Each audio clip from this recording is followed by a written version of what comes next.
Good evening, everybody. I'm WX4D787. Today I'm going to be showing you how to P71A Kenwood radio for crossband repeat.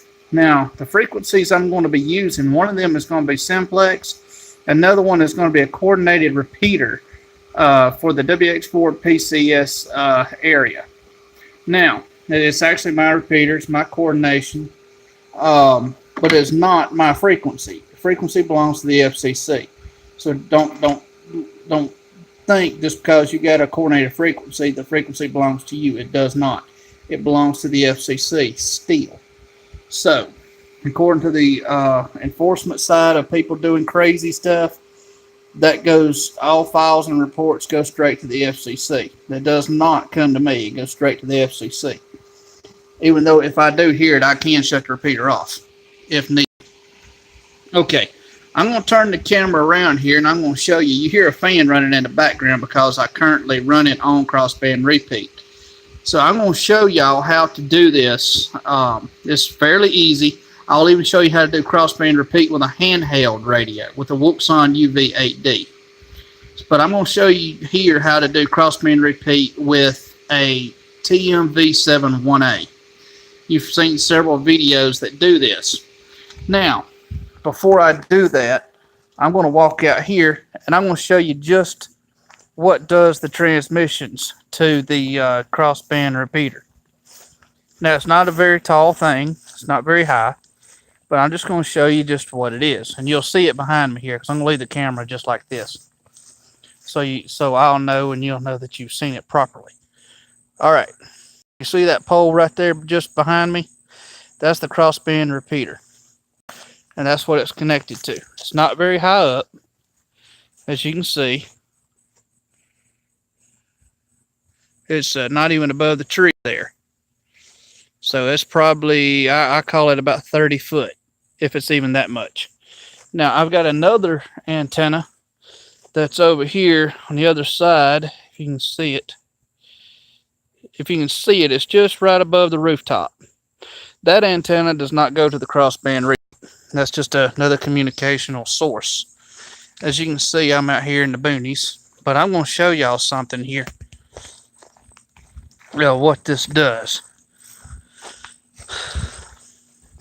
And yes, I'm making this video. I'm not pausing it or nothing like most people do. I want you to see the real deal. Instead of any chance of somebody doing something goofy and not sharing it with you.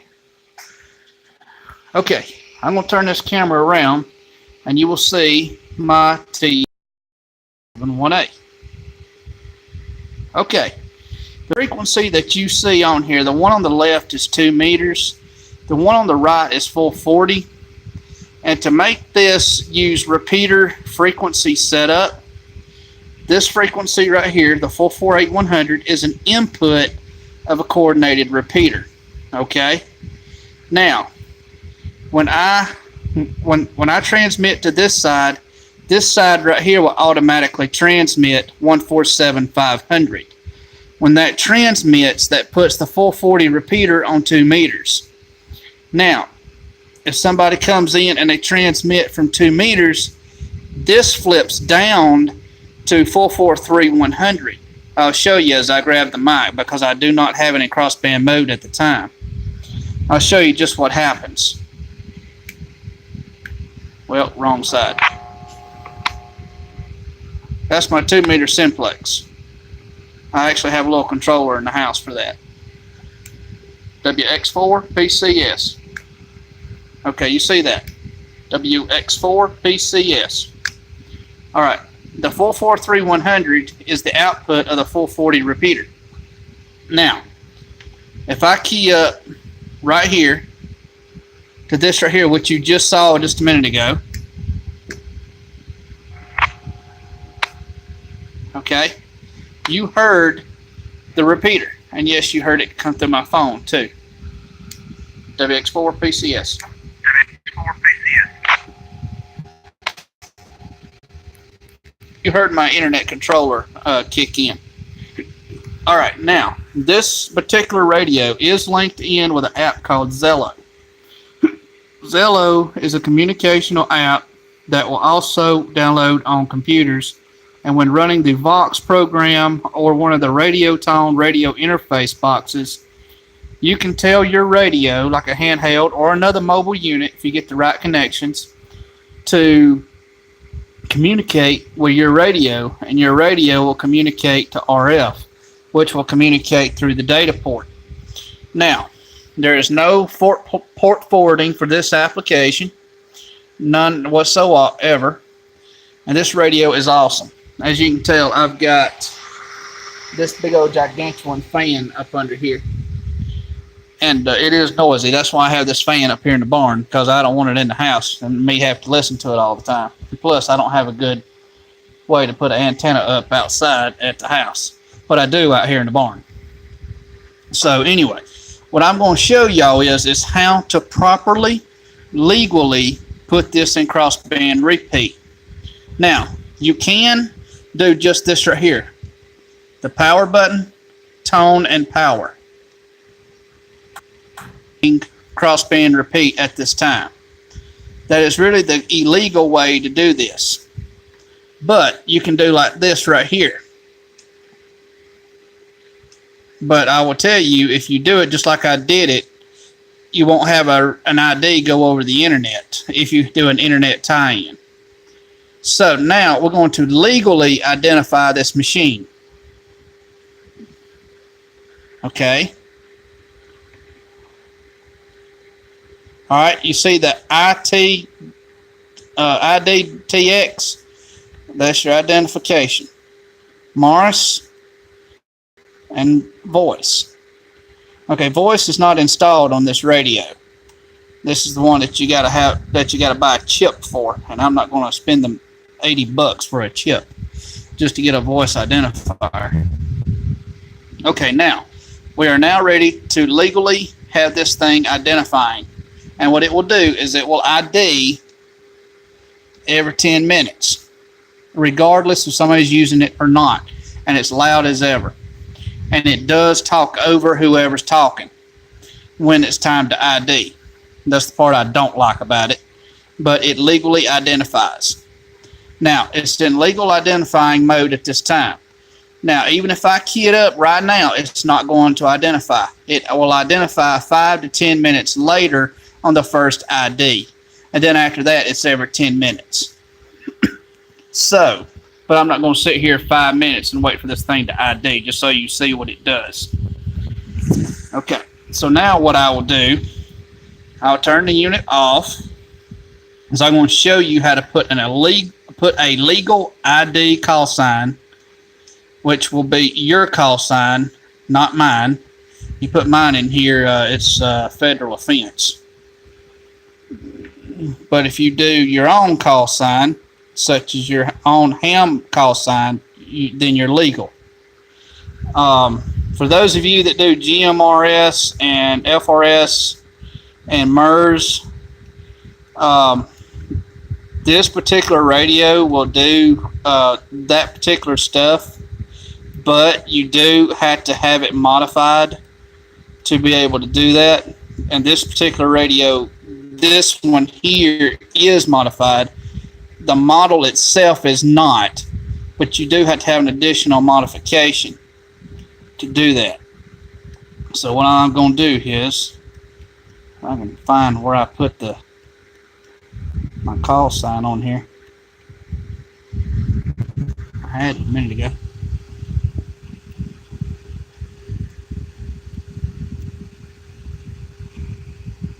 Okay, that's program message. That's not ID. Okay, here we are. All right, repeater ID. Okay, now push that button in. All right, you see these little things right here. See these two arrows right here? These arrows represent these two buttons right here. Even though it says something different, you got to pay attention to what the screen says right here.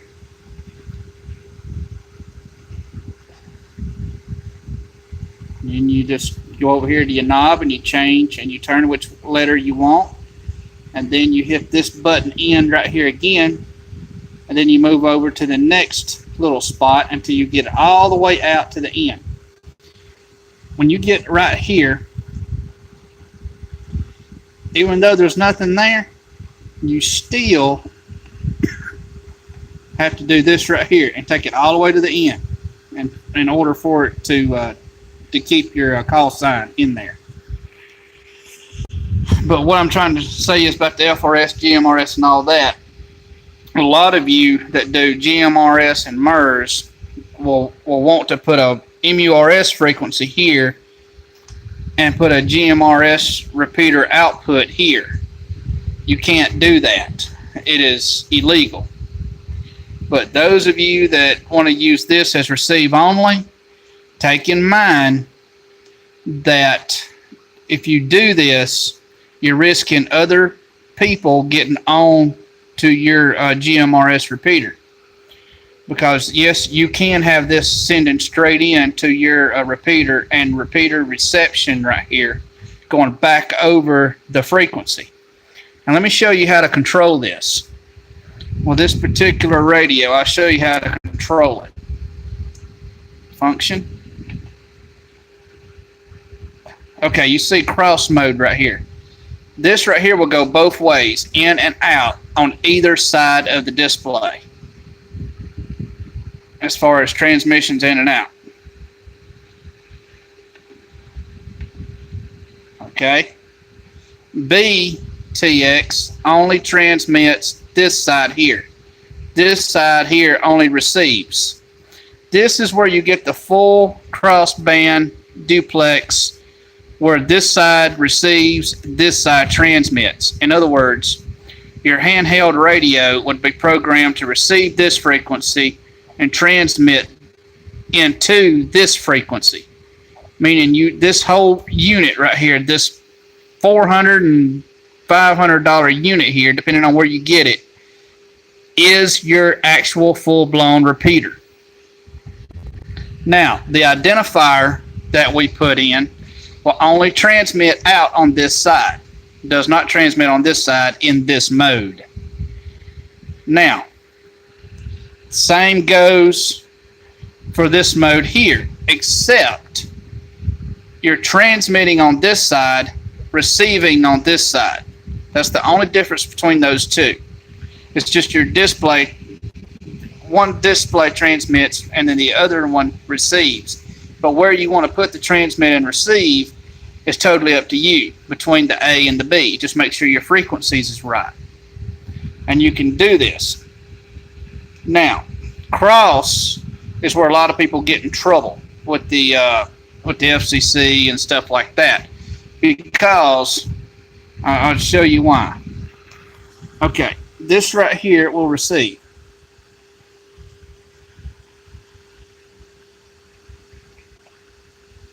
So I did that with my handheld. WX4 PCS, Whiskey X-Ray 4, Papa Charlie Sierra. WX4 PCS. Now, if I was to be transmitting in crossband mode, this 448-100 would be transmitting 443-100. Now, to hit an actual repeater, I would have to be completely opposite of that setup. So if I wanted to be completely opposite of that setup, this is what can happen. Okay? Say you want to do this right here.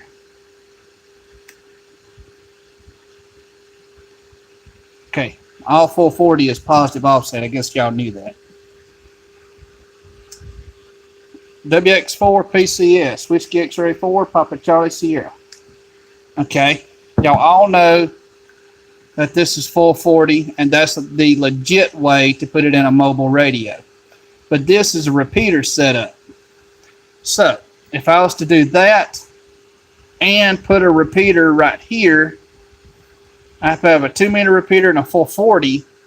What happens is that when this one is done with the squelch tail, it hits this one, it tells this one to squelch tail, and then they backfeed each other. And that's where a lot of people get in trouble with crossband repeat. You cannot do that. Now, if you are in between two repeaters and you put the antenna up, like this antenna up, for this particular model, at the same elevation, same height as the repeater itself, then you can do this right here. You could take this, if you wanted to link them both together without them squelch tailing. This is just so you know. And by the way, when you do this, you don't have to run an identifier because it's like doing simplex. The only thing you got to have an identifier on is the actual repeater that's being linked. Okay, 448-100, that'd be the input of the 440 machine. And whatever you have over here, that's the input for your 2-meter machine. Whoever talks on the input on this side talks directly to the input on this side. Whoever talks on the input of this side talks to the input on this side. So, but at the same time, this is not full duplex if you're talking to two different repeaters linked in with the same radio. Now, I know this is a lot to take in, but y'all need to know this. So when you buy one of these radios, you know what you're getting into. Okay, now, here's what I'm going to do. Since I have a 440 repeater, that this right here is actually acting as my repeater at the moment until I get a full-blown 440 machine. So what I'm going to do, I can do this because it's not going to cause any interference the way I've got this set up. Now, I'm going to show you how to link this to an actual active repeater. Okay, that's on, this particular repeater is actually in Rome, Georgia. And it is an analog Yaesu repeater. So there's somebody there. Wasn't expecting that. You know, a lot of times the people that make the rules really don't understand what's going on, you know. They're just not with it. But, you know, what else can you do? Yeah, I know. But I mean, there's some shit I'm going to have to, you know, it's okay, you know, so, that's so. Turn. Okay, they let it drop. I was thinking I was going to. The only thing I can say is that people want to go home, John. Now watch this. I get some of the other kids upset and all this stuff. That's Now, the only thing I can figure out. I don't know. this repeater is transmitting 443-100 as if it were transmitting on the output of my repeater. And then I can take my handheld and talk. When this drops off, I could use 448-100 and talk in with this into this. So, see there?